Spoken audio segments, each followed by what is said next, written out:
Amén. El Señor les bendiga, hermanos. ¿Verdad? Voy a leer otra vez el versículo, pues no nos ha llamado Dios a inmundicia, sino a santificación. ¿Verdad? No existe, hermanos, la justificación, no existe la salvación sin la santificación, hermanos. ¿Verdad? Eso no puede suceder, nunca va a suceder, nunca ha sucedido ni va a suceder, ¿verdad? Jamás, ¿verdad? No existe la justificación sin la santificación. Entonces no hay santificación, pues sin justificación, ¿verdad? ¿Por qué la gente no vive en santidad? Porque no ha sido justificada. ¿Por qué la gente no vive en santidad? Porque no es salva, ¿verdad? Si usted es uno de aquellos que ha pensado hasta el día de hoy que es cristiano, pero no ha vivido en santidad, tiene que reflexionar en esta mañana, ¿verdad? Lo más probable o lo más seguro sería que usted no es cristiano, ¿verdad? Si usted no ha vivido en santidad, usted no es cristiano. Usted debe de arrepentirse de sus pecados y confesar al Señor como su Salvador y someterse a Él como su Señor, ¿verdad? Y no vivir en inmundicia, sino vivir en santidad. Dice la Escritura, pues no nos ha llamado Dios a inmundicia. Pablo está hablando y está hablando a todos los lectores ahí en Tesalónica, una iglesia muy joven, pero una iglesia que es testimonio y que es ejemplo para nosotros. Hemos predicado mucho acerca de esta iglesia, ¿verdad? Porque es un ejemplo para nuestras iglesias el día de hoy, no solamente a Getsemaní, sino las iglesias que están alrededor del mundo, de una iglesia que es ejemplo. Y Pablo le está hablando a estos lectores, a estos hermanos que han dado un buen ejemplo, ¿verdad? Y él le dice, pues no nos ha llamado Dios a inmundicia. Cuando Pablo dice, pues no nos ha llamado Dios, acerca de este llamado, hermanos, pues no nos ha llamado Dios a inmundicia, no es un llamado general, o no es un llamado superficial, hermanos, es un llamado eficaz. Aquí se habla de un llamado eficaz, de un llamado salvífico, ¿verdad?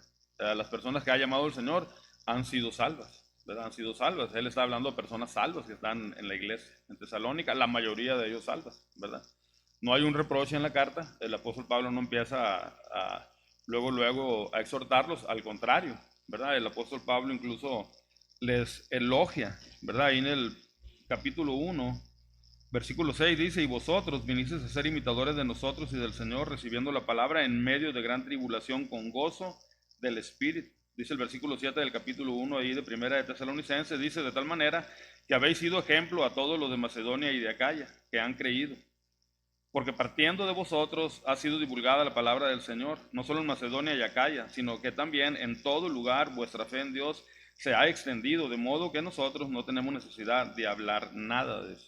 Era tanto el ejemplo, era tanto el impacto de esa iglesia, que toda la región, hermanos, toda la región de Macedonia y de Acaya, y aún más allá todavía, había sido influenciada por esta iglesia, ¿verdad? El apóstol Pablo, sin ninguna duda, que llegaba a algunas ciudades de esta área, ¿verdad? Y empezaba a hablar y algunos hermanos dirían, algunas personas, ya conocemos eso, ¿verdad? Ya los hermanos de Tesalónica, ¿verdad? Nos enseñaron, ¿verdad? O hermanos que vinieron de Tesalónica, hermanos de otras iglesias, pero de alguna manera u otra el evangelio, la verdad se había expandido, había corrido, ¿verdad? Por la bendición y el Señor había usado a esta iglesia para que esto sucediera. Así que este llamado es para los creyentes. Dios no nos ha llamado, ¿verdad? A la inmundicia, sino a santificación. Y no es esa exhortación porque los hermanos estuvieran viviendo mal o no estuvieran viviendo en santidad. Los hermanos están viviendo en santidad. El propósito es de que ellos abunden más y más en santidad, ¿verdad? Abunden más y más. Yo aquí, la mayoría quiero pensar, ¿verdad? Que es creyente, la mayoría de los oyentes en esta mañana, quiero pensar que son creyentes, ¿verdad? Pero aún para ellos, aún para los que son creyentes, es este llamado, hermanos, y no porque estén viviendo en inmundicia, ¿verdad? Yo sé que están viviendo en santificación, pero aún así debemos de abundar más y más en ciertos aspectos de nuestra vida como creyentes, hermano, como creyentes. Pero una realidad es de que si usted no ha vivido en santidad, si usted no obedece a la Escritura, hermanos, no es creyente, ¿verdad? Algunos van a decir qué radical es el pastor o qué duro es el pastor, si no somos perfectos. No podemos vivir una vida sin pecar algunas veces. Bueno, hermanos, como le decía ayer a los jóvenes en un comentario, le decía, el cristiano peca, le decía, pero una cosa es pecar y otra cosa es practicar el pecado, hermano. El cristiano se puede equivocar, el cristiano puede tomar decisiones equivocadas. voy a hacer esto, voy a vivir de esta manera, ¿verdad? Pero el que realmente es cristiano, en ese mismo día, en esa misma hora, a lo mejor en esa misma semana o en ese mismo mes se arrepiente y dice, estoy viviendo de una vida que no agrada al Señor. Pero cuando alguien vive de la misma manera, pecando, pecando y practicando el pecado, hermanos, no es un creyente. No es un creyente. Si tú vives practicando el pecado, no eres creyente. Porque el creyente peca, pero no practica el pecado. Entonces, si el Señor nos ha llamado, hermanos, a santidad, no podemos vivir en la inmundicia. No podemos vivir de esta manera, hermanos, ¿verdad? Y este es un llamado, es un recordatorio bastante serio. Bastante serio. No lo podemos tomar como a la ligera, hermanos. No lo podemos tomar como a la ligera. ¿Y por qué no lo tenemos que tomar a la ligera? Miren lo que dice el apóstol Pablo en el 8. Así que el que desecha esto, dice, ¿qué? Esta exhortación, ¿verdad? Así que el que desecha esto, no desecha a hombre, sino a Dios, que también nos dio su Espíritu Santo. ¿Verdad? A veces como pastores podemos estar hablando y hablando y hablando y hablando lo mismo y otra vez lo mismo y otra vez lo mismo. Y yo creo que este pasaje que vamos a estar viendo ahorita es uno de los que hablamos y repetimos y mucha gente muchas veces podemos estar como los niños chiquitos y diciendo, otra vez. Yo me acuerdo cuando mi mamá me decía lo mismo y otra vez mi mamá, y otra vez me va a decir lo mismo mi mamá. Pero agradezco al Señor porque me decía lo mismo y lo mismo, 1000 veces, 2000 veces lo mismo, porque pude obedecerme. Y a veces es necesario que se nos esté dice y dice y dice con palitos y bolitas explicando todo así, ¿verdad? Pero aún así muchos no entienden. Pero aún así muchos no entienden, hermano. Muchos no entienden. Así muchos no obedecen. Por supuesto, para un incrédulo es imposible obedecer. Para un incrédulo es imposible vivir en santidad. Un incrédulo va a vivir, pero en la inmundicia. Un incrédulo va a vivir en la inmundicia, hermano. ¿Verdad? Si usted vive en la inmundicia, usted no es un creyente. Pero si usted vive en santidad, peca, pero no practica el pecado, usted es un verdadero creyente, hermanos. Hoy vamos a estar viendo aquí en esta hermosa epístola, ¿verdad? Vamos a estar viendo, hermanos, por favor, ahí del versículo 9 al versículo 12. Del versículo 9 al versículo 12, ¿verdad? Del versículo 9 al versículo 12, teniendo como contexto esta gran verdad, ¿verdad? Que el Señor nos ha llamado con un llamamiento eficaz y de tal manera no podemos vivir en la inmundicia, sino en la santidad, ¿verdad? Y obedecemos y vivimos en santidad porque eso es lo que el Señor quiere, no es por lo que el pastor nos dice, ¿verdad? No es por lo que el consejero nos está diciendo, es porque su palabra así lo dice. Así que el que desecha esto no desecha a ningún hombre, a ningún pastor, a ningún maestro, sino que desecha a Dios, que también nos ha dado el Espíritu Santo. Y agradecemos, ¿verdad? Porque el Espíritu Santo nos guía y nos capacita para poder vivir una vida en santidad. Sin Él no podríamos vivir una vida en santidad, ¿verdad? No hay persona, ¿verdad?, que no sea receptora del Espíritu Santo, que el Espíritu Santo, ¿verdad?, no more en ella y que pueda vivir en santidad. Para vivir en santidad necesita ser una persona donde el Espíritu Santo mora, ¿verdad? Estamos hablando de un verdadero creyente, no de alguien que cree que es creyente. Estamos hablando de un verdadero creyente, ¿verdad? Dice el versículo 9, pero acerca del amor fraternal no tenéis necesidad de que os escriba, porque vosotros mismos habéis aprendido de Dios que os améis unos a otros. Y también lo hacéis así con todos los hermanos que están por toda Macedonia. Pero rogamos, hermanos, que abundéis en ello más y más, y que procuréis tener tranquilidad y ocuparos en vuestros negocios y trabajar con vuestras manos de la manera que os hemos mandado, a fin de que os conduzcáis honradamente para con los de afuera y no tengáis necesidad de nada, dice la palabra del Señor. Así que vamos a estar viendo del 9 al 12 en esta hermosa mañana, ¿verdad? Es un título bastante fácil de recordar. 6 consejos para vivir en santidad. En estos versículos es lo que vemos. De los versículos del 9 al 12 vemos 6 consejos. 6 consejos de la Escritura para vivir en santidad, ¿verdad? Si no eres creyente, debes de conocer al Señor para vivir en santidad. Si eres creyente, debes de abundar en esto aún más y más, ¿verdad? Tal vez como creyentes digas, es que yo abundo en amor también para con mis hermanos, amo a los hermanos, ¿verdad? Y tengo buena relación con mis hermanos. Hermanos, abunda más, abunda más. Todavía nos falta mucho todavía. Tenemos que amar aún más, ¿verdad? Si ya hemos aprendido a amar porque Cristo nos ha amado primero, ¿verdad? Nosotros debemos de abundar aún más en esto. Así que estaremos viendo 6 consejos para vivir en santidad. El primer consejo es vivir en amor abundante. Pero acerca del amor fraternal no tenéis necesidad de que os escriba. ¿Por qué? Lógico, porque se amaban así de esta manera, ellos se amaban, hermanos, ¿verdad? Ellos se amaban. Y la iglesia, alrededor, toda la región de Macedonia, de Acaya, ¿verdad? Aún un poco más allá de estas regiones, podían ver este amor reflejado en los hermanos, ¿verdad? Dijo el historiador de los primeros siglos, ¿verdad? No recuerdo el nombre, pero uno de estos historiadores famosos dijo, al referirse a los cristianos, que cuando la gente miraba que venían los cristianos, decía, mira, ahí vienen los que se aman, dice. ¿Verdad? Si en algo se reconocía a los cristianos, era porque ellos se amaban, hermanos. Ellos se amaban, ¿verdad? Así que en primer lugar, ellos deben de vivir en amor abundante. Este es el primer consejo. Porque vosotros mismos habéis aprendido de Dios, que os améis unos a otros, ¿verdad? Y también lo hacéis así con todos los hermanos que están por toda Macedonia. Pero rogamos, hermanos, que abundéis en ello más y más, dice versículo 10.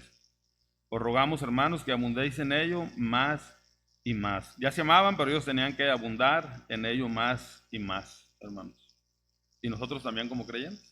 Nosotros también como creyentes. Si los tesalonicenses, hermanos, estaban bien con Dios y le amaban, eso debería de reflejarse en las relaciones con los demás hermanos en la iglesia y con los hermanos de otras iglesias y aún con los que no pertenecen a ella, ¿verdad? Hemos estado viendo durante 2 escuelas dominicales, ¿verdad? Hemos estado viendo un libro de texto, ¿verdad? Lo que es consejería bíblica, hemos estado hablando acerca del perdón, ¿verdad? Del amor, ¿verdad? Que nuestro hermano Oscar nos ha impartido y eso es muy interesante, hermanos, ¿verdad? Si ellos estaban bien con Dios y le amaban, eso se debería de reflejar en las relaciones con los demás hermanos. Es una característica, hermanos, es una característica, ¿verdad? Es un atributo de Dios, el amor, es un atributo de Dios comunicable, ¿verdad? Y es comunicable porque Dios lo comparte de manera abundantemente con nosotros, ¿verdad? Y los atributos de Dios se deben de imitar, ¿verdad? Decía el hermano Oscar, ¿por qué debemos de perdonar? Bueno, porque Dios nos perdonó a nosotros, ¿no? ¿Por qué debemos de amar? Porque Dios nos ama a nosotros, ¿verdad? ¿Por qué debemos de tener buenas relaciones o por qué hay en nosotros como seres humanos la necesidad de relacionarnos? Bueno, porque Dios se relaciona entre Él mismo, ¿verdad? Hay un amor eterno, hay un amor incomparable entre las personas de la Trinidad, entre el Padre, el Hijo y el Espíritu Santo, ¿verdad? Y los tesalonicenses habían aprendido esto muy bien. Habían tenido a uno de los mejores maestros que ha existido a lo largo de la historia del cristianismo, que fue el apóstol Pablo. No solamente les enseñaba, sino él daba el ejemplo también acerca de eso, de lo que él enseñaba, ¿verdad? Ellos, por supuesto, ya lo practicaban, ellos ya lo conocían, pero que tenían que abundar más y más, hermanos, ¿verdad? Y no solamente entre las relaciones entre los hermanos en la iglesia, sino en toda el área, ¿verdad? Macedonia, Acaya y otras iglesias, ¿verdad? Y por supuesto con los hermanos de otras iglesias, ¿verdad? Y aún con los que no pertenecen a ella, pues esto es una muestra de nuestro testimonio, ¿verdad? Y aunque el testimonio no es lo más importante de la escritura, muchas veces el testimonio de nosotros como creyentes puede atraer a otras personas hacia Cristo también, ¿no? Como lo debería de ser en las mujeres, ¿verdad? De las cuales habla el apóstol Pedro en su primera epístola, ¿no? Diciendo a las mujeres cristianas, ¿verdad? Que a través del testimonio y sin palabras, ¿verdad? Los maridos se podrían venir al Señor y podrían convertirse también. Así que es muy importante que la iglesia muestre ese atributo de Dios, que la iglesia muestre este amor que ha demostrado hasta el día de hoy, pero que aún abunden más y más en eso, hermanos, ¿verdad? En que la gente pueda ver realmente el amor que se tienen como creyentes. Los tesalonicenses hasta este momento habían permanecido firmes en el Señor, No se les exhorta porque no mostraran amor entre ellos. Más bien, hermanos, Pablo oraba y les exhortaba para que ellos crecieran y abundaran en amor unos para con otros y para con todos, dice la Escritura, y para con todos, ¿verdad? Esta fue la segunda petición en su oración por los tesalonicenses, que se encuentra, hermanos, en esta misma carta, en el versículo 12 del capítulo 3. Ahora en la exhortación que empezó en el capítulo 4, Pablo les recuerda del amor fraternal que debe de existir entre los hermanos, ¿verdad? A veces he estado con algún varón, ¿verdad?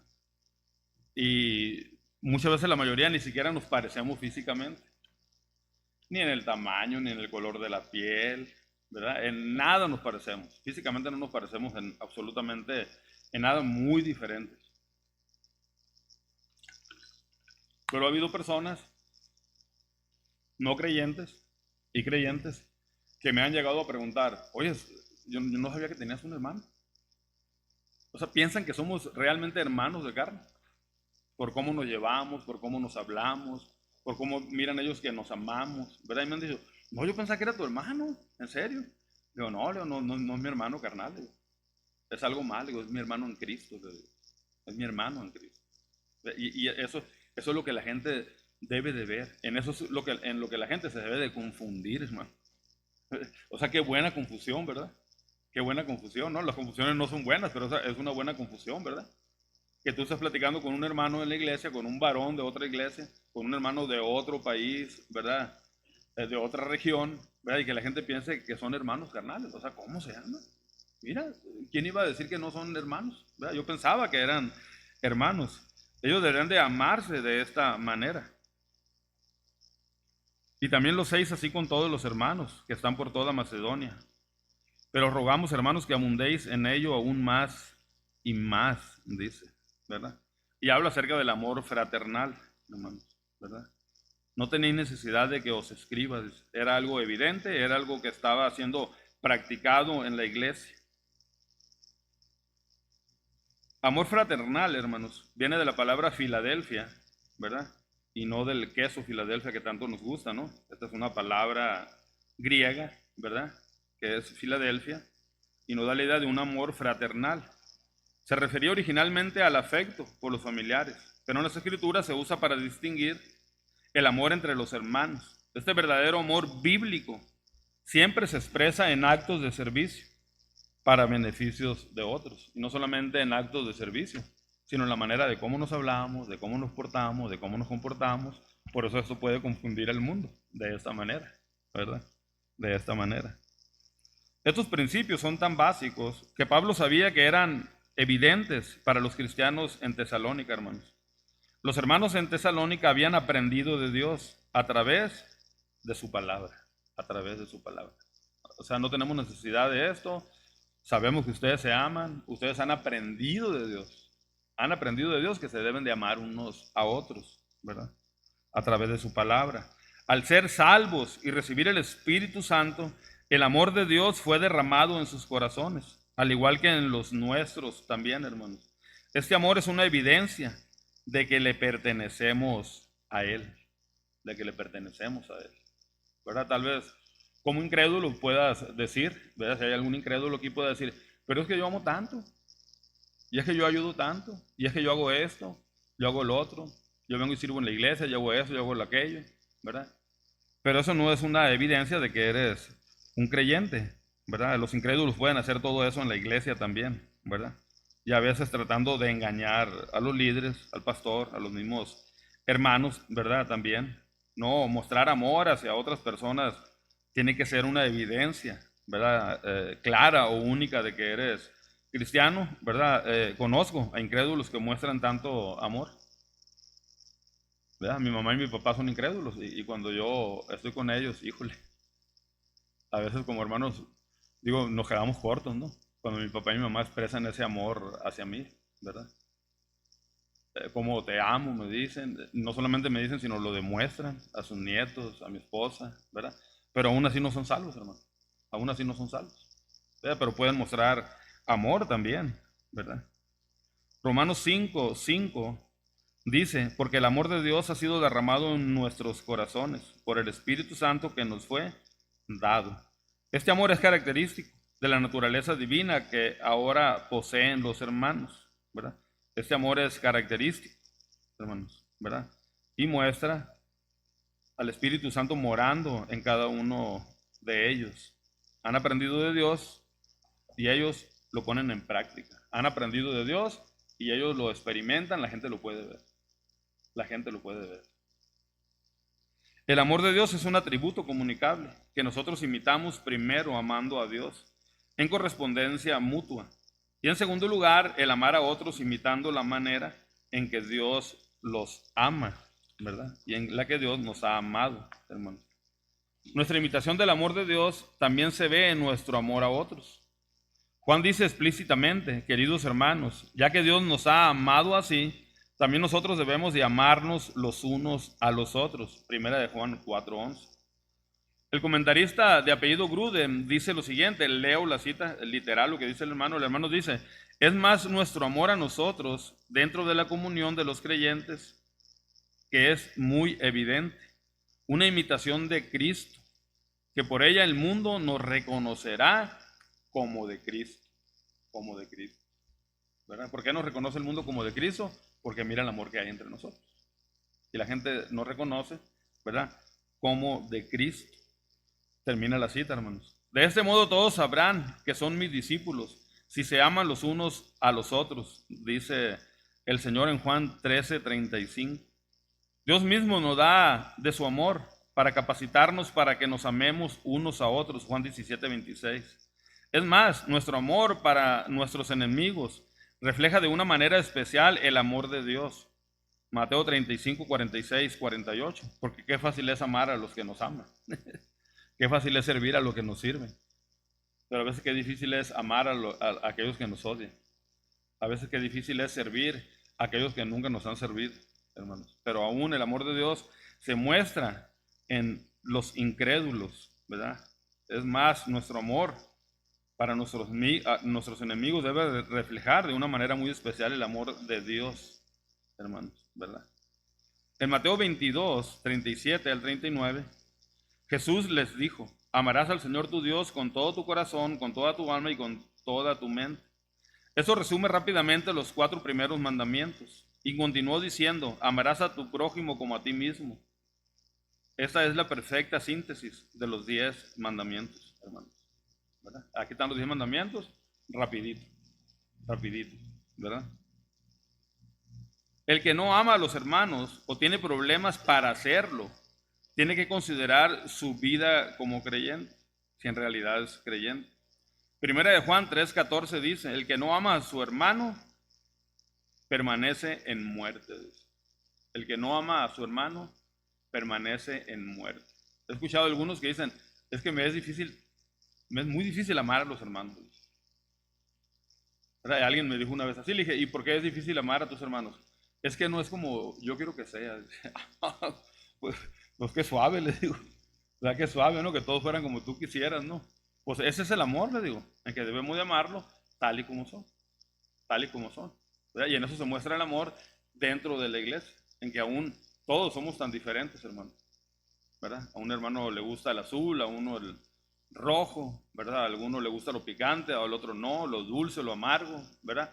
Pero aún así, al final podemos tener una buena comida todos juntos, ¿verdad? Y aunque a veces no me gusta lo amargo y aunque a veces no me guste mucho la barbacoa de borrego bien condimentada, ¿verdad? Voy a hacer el esfuerzo y me voy a comer unos buenos taquitos ahí con los hermanos de barbacoa tatemada, ¿verdad? Aunque no me guste mucho, ¿verdad? Y ese es el amor. El amor se representa de muchas maneras. De muchas maneras se puede evidenciar el amor entre los hermanos en la iglesia, hermanos, ¿verdad? A veces, en ocasiones, muchas veces vamos a prescindir de nuestros derechos. Aunque sabemos que tenemos derecho en eso y en aquello, vamos a negar nuestros derechos por amor al hermano, hermanos.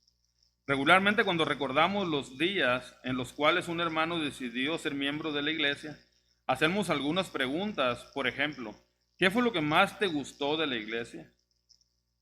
¿Por qué decidió escoger nuestra iglesia local para congregarse? Las respuestas siempre son muy parecidas. Algunos dicen, la sana doctrina en las clases que se imparten y la predicación totalmente bíblica me llamó la atención. También algo que nos gustó mucho es el amor que se ve entre los hermanos. ¿Verdad? Cuando usted le pregunta a alguien nuevo que viene y que se queda y que ya no se quiere ir, le dice, ¿por qué te quedaste? ¿Por qué no te quieres ir de la iglesia? ¿Por qué quieres pertenecer a la iglesia? Hermanos, por la buena doctrina, por la predicación, pero también porque miro cómo se aman los hermanos en la iglesia, cómo se respetan, cómo se honran los hermanos en la iglesia, ¿verdad? Cómo los jóvenes se hablan dentro de la iglesia, ¿verdad? Cómo los jóvenes miran a las señoritas en nuestra iglesia. Todo eso es parte de este amor, hermanos. Y es algo que la iglesia debe de reflejar, ¿verdad? Y por supuesto es atractivo para las personas. Sin ninguna duda que se puede percibir el amor entre los hermanos unos con otros. Esto será una gran motivación para querer ser miembro de una iglesia local, hermanos. Los hermanos tesalonicenses han exhibido este amor tan especial, no solo entre ellos. Ese amor se compartió con todos los hermanos de la región de Macedonia. Recuerden su segundo viaje misionero y Pablo cruza por primera vez, ¿verdad? A lo que hoy se llama ya Europa, ¿verdad? Y él llega a Filipos, después él va a Macedonia, después va a la iglesia de Berea también, ¿verdad? Este amor se compartió con todos los hermanos de la región, con las iglesias de Filipos, de Berea, ¿no? Pero también con las de Acaya también, ¿verdad? Con las que están cerca ahí de la parte de la moderna Grecia, ¿verdad? Y también los 6 así con todos los hermanos que están por toda Macedonia. Dice todo lo que es el área de Grecia ahorita, ¿verdad? Toda el área de ahí, Corintios, Atenas, ¿verdad? A pesar de que ellos vivían en amor, su amor no era perfecto. En la espera del regreso de Jesús, ellos tenían que permanecer, hermanos, tenían que permanecer en esa prioridad de amarse unos a otros. ¿Hasta cuándo deberían de amarse? ¿Hasta cuándo deberían de abundar en este amor? Hasta el regreso de Cristo. ¿Hasta cuándo nos vamos a amar a nosotros? ¿Hasta que alguien nos caiga mal? ¿Hasta que alguien me caiga gordo en la iglesia? ¿Hasta que alguien me haga algo en la iglesia? No, hermanos, hasta que Cristo regrese. Hasta que Cristo regrese, por eso es muy importante amar, pero también perdonar también. También perdonar, hermanos, cuando nos ofenden en la iglesia. Es una manera de mostrar nuestro amor, ¿verdad? A pesar de que ellos vivían en amor, su amor no era perfecto. Pero esta debería de ser su prioridad al inminente regreso de Cristo. Pero rogamos, hermanos, que abundéis en ello más y más, dice, ¿verdad? Lo rogamos que abundéis más y más. Así que en primer lugar, hermanos, ¿verdad? Ellos deben de vivir en amor. Ellos deben de vivir en amor y ese amor debe de ser un amor abundante, hermanos, ¿verdad? En eso se debe de reflejar esa santidad a la cual han sido llamados, ¿verdad? Vivir en amor abundante. También en segundo lugar, ellos deben de vivir en tranquilidad, hermanos. Ellos deben de vivir tranquilos también los hermanos, tranquilos, ¿verdad? La iglesia no debe ser una iglesia estresada, ¿verdad? La iglesia debe ser una iglesia tranquila, una iglesia que confía en el Señor, que pone todas las necesidades al Señor, una iglesia que se reúne los miércoles, que viene a la oración, que trae todas sus necesidades, ¿verdad? Porque de esa manera mostramos nuestra dependencia del Señor. Cuando vamos y oramos al Señor, ¿verdad? Debemos estar tranquilos, hermano. Así que en segundo lugar, ellos deben de vivir en tranquilidad y que procuréis tener tranquilidad, dice la Escritura. Procuréis, en el original significa anhelar. Es como si dijera, y que anhelen tener tranquilidad, y que anhelen tener tranquilidad. Esto significa que debemos de tener una aspiración o ambición en la vida. Y esto debe de ser procurar tener tranquilidad, ¿verdad? Tranquilidad, hermanos, nos da la idea en el original de no entrometerse en asuntos ajenos, ¿verdad? Callarse, mantenerse tranquilo, quieto, llevar la idea de paz, de calma, de descanso y sobre todo de satisfacción. Necesitamos vivir una vida con tranquilidad para que podamos realmente tomarnos el tiempo y poner atención para escuchar a Dios. Cuando vivimos una vida con tranquilidad, podemos escuchar a Dios y llegamos a conocerlo mejor. En espera del regreso de Cristo, los cristianos en Tesalónica y ahora nosotros Debemos de vivir tranquilos y libres de conflictos, no entrometiéndote en las vidas de los demás, ¿verdad? Y eso no incluye cuando vamos a exhortar a otros, hermano, ¿verdad? Porque sí tenemos que exhortar a otros, ¿verdad? Pero muchas veces queremos exhortar o queremos meternos en asuntos donde no tenemos que meternos, ¿verdad? En asuntos donde no debemos de estar. Debemos de tener mucho cuidado en cuanto a eso, ¿verdad? Y no solamente vivir en tranquilidad. En tercer lugar, vivir ocupados en nuestros negocios, hermanos. Vivir ocupados en nuestros negocios, ¿verdad? Dice el versículo 11 en la parte B, dice, y ocuparos en vuestros negocios. Eso significa que el cristiano debe de enfocarse en su propia vida y asuntos, en vez de meterse en la vida de otros.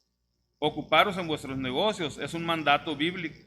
Hay que mencionar que hay una gran diferencia entre el deber cristiano de poner los intereses de otro primero y la comezón compulsiva y entrometida de querer corregir a otras personas, ¿verdad?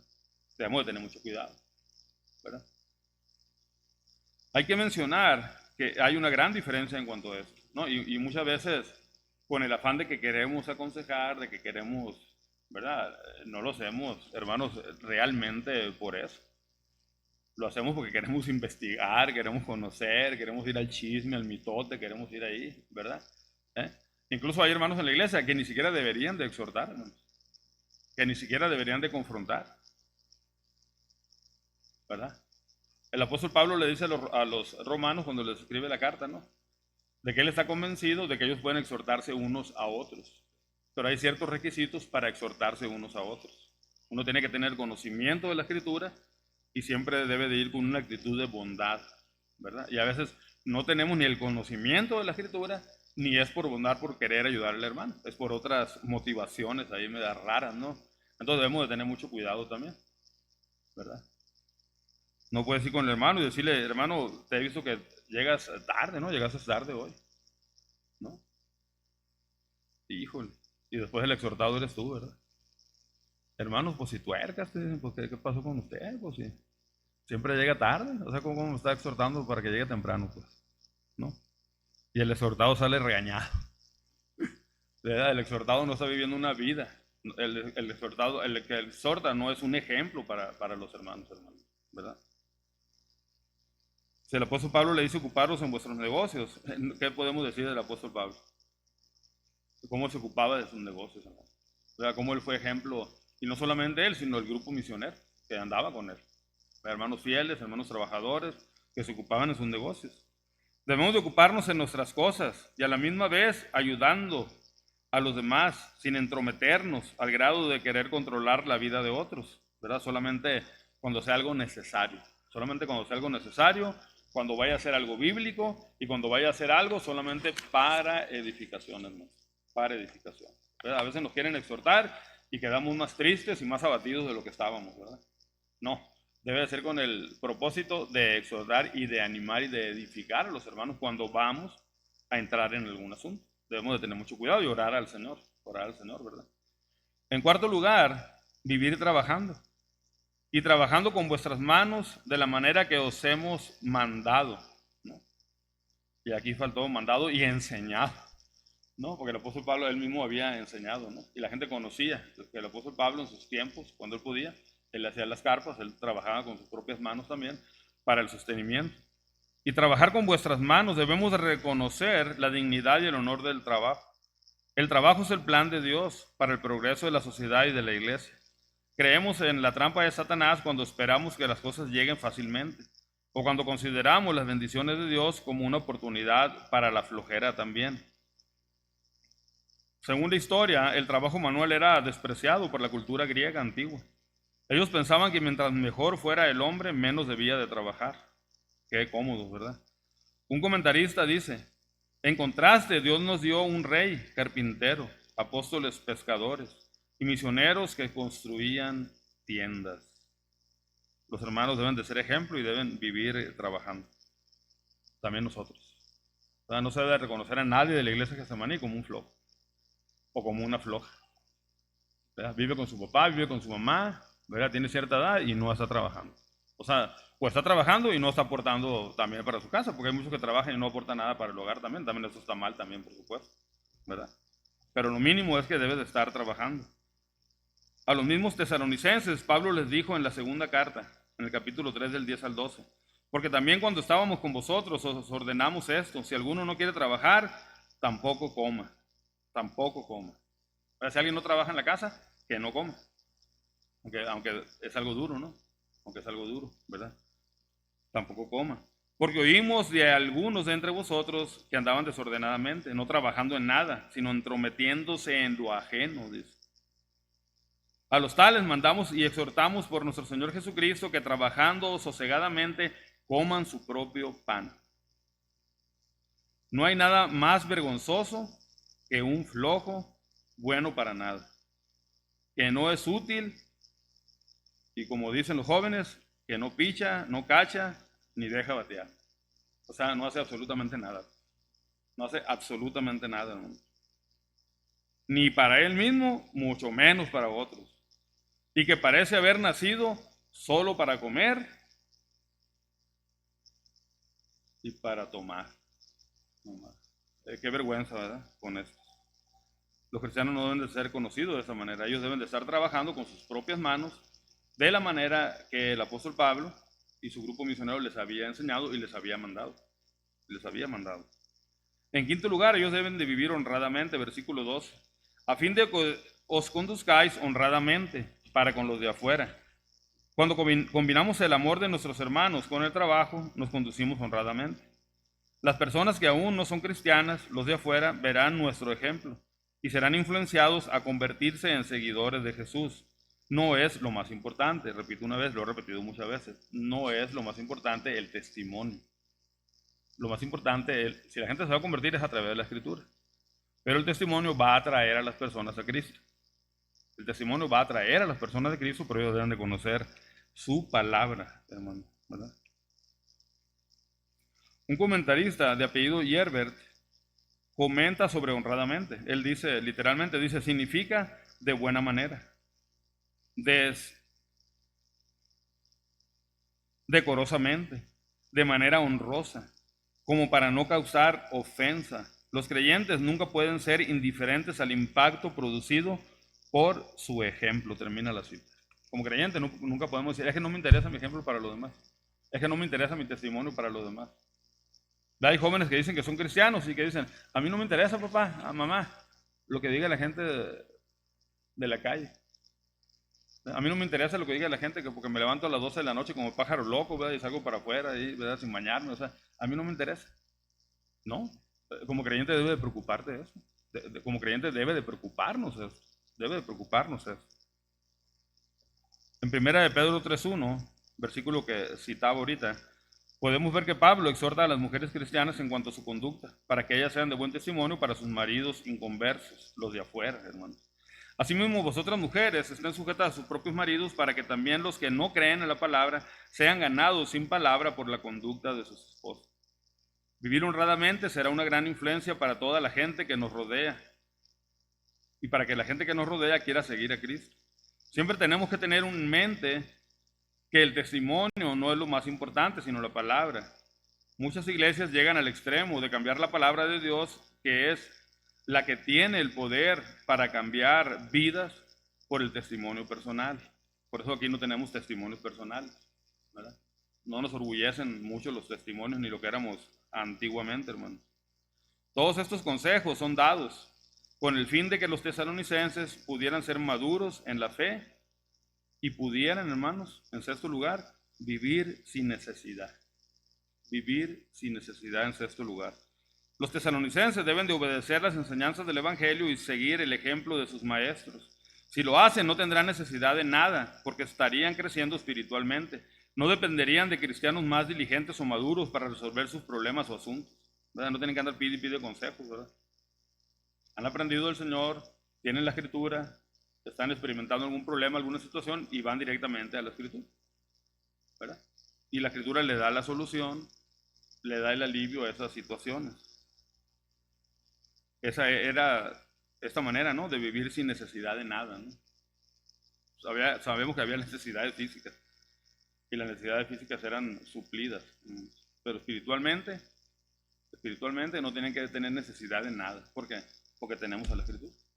Tenemos a la Escritura y aquí encontramos todo lo que debemos de saber. Aquí encontramos cuál es la voluntad del Señor en todos los aspectos de nuestra vida como creyentes, para poder obedecerle, ¿verdad? Para que el Señor se agrade de esa nueva vida en Cristo. Así que aquí están 6 consejos para vivir en santidad. El Señor no nos ha llamado a inmundicia, el Señor nos ha llamado a santidad y debemos de abundar más y más en esto, hermanos. Más y más en esto. Dios nos da la guía a través de su palabra, de cómo podemos vivir agradando a Dios. Hay que recordar que la Biblia es nuestra única norma de fe y de conducta y tenemos que obedecerla. ¿Para qué? Para ir creciendo en santidad. Para ir creciendo en santidad de una manera progresiva. Así tenemos que vivir, esperando con gran anhelo el regreso de Cristo. No vivamos como si Cristo fuera a regresar en 1000 o en 2000 años, ya que Él puede regresar en cualquier momento, en este mismo momento, antes de que nos despidamos. Vivamos agradándole, hermano. Vivamos agradándole. Lo pide nuestro hermano Oscar que nos guíe en oración.